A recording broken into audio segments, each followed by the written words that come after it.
Allergy जी कोणाला पण होऊ शकते आणि लहान मुलांमध्ये विशेषतः नवजात शिशु ते 12 वर्षे वयातल्या मुलांना तर हा आजार होतोच होतो. बालदमा, खाद्यपदार्थ, डाळी, दूध, शेंगदाणे, भात किंवा थंड पाणी किंवा थंड हवा, परफ्यूम पावडर अशा वेगवेगळ्या गोष्टींची ॲलर्जी असणं हे सध्या कॉमन झालंय. मग त्यावर उपाय एकच. नगर जिल्ह्यातील पहिले paediatric allergist doctor Sagar Wagh Delhi येथील Gangaram institute for post graduate medical education and research सेंटरमधून diploma in asthma and allergy हा कोर्स पूर्ण करणारे डॉक्टर सागर वाघ त्यांच्या वाघ नर्सिंग होममध्ये उपलब्ध आहेत कोणत्याही प्रकारच्या ॲलर्जीवरील उपचार, skin prick test, spirometry, impulse oximetry या तपासण्यांसाठी नगर सोडून कुठेही जाण्याची गरज नाही. संपर्क करा डॉक्टर सागर वाघ आणि डॉक्टर मृणाल वाघ यांचे वाघ नर्सिंग होम, बालरोग, स्त्रीरोग आणि प्रसूती तज्ञ, प्रसूतीगृह and advance neonatal intensive care centre, Chanakya Chowk, hotel Vaibhav मागे, बुरुडगाव रोड, अहिल्यानगर.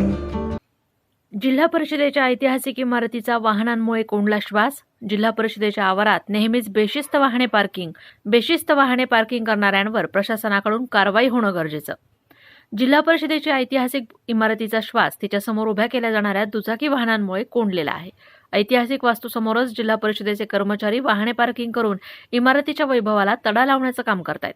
याबाबत अनेकदा जिल्हा परिषद प्रशासनाकडे तक्रारी करण्यात आल्या, मात्र प्रशासन कारवाई करीत नसल्याने येथे वाहने उभी करण्याचं प्रमाण वाढलं आहे. जिल्हा परिषदेच्या आवारात नेहमीच बेशिस्त वाहने पार्किंग केली जात आहेत. त्यावर प्रशासनाकडून कारवाई करणं गरजेचं आहे. अनेक जण शहरात खरेदी करण्यासाठी येत असून आपली वाहने जिल्हा परिषदेच्या आवारात पार्किंग करून खरेदी करून मग आपली वाहने घेऊन जातात. जिल्हा परिषदेचा आवार हा पार्किंग एरिया बनला आहे. या आवारात सकाळी 7 वाजल्यापासून पार्किंग सुरू होतंय. याकडे प्रशासन लक्ष देत नसल्यानं एखादी मोठी घटना घडल्याची शक्यता व्यक्त केली जाते. प्रतिनिधी दीपक कासवा, अहिल्यानगर.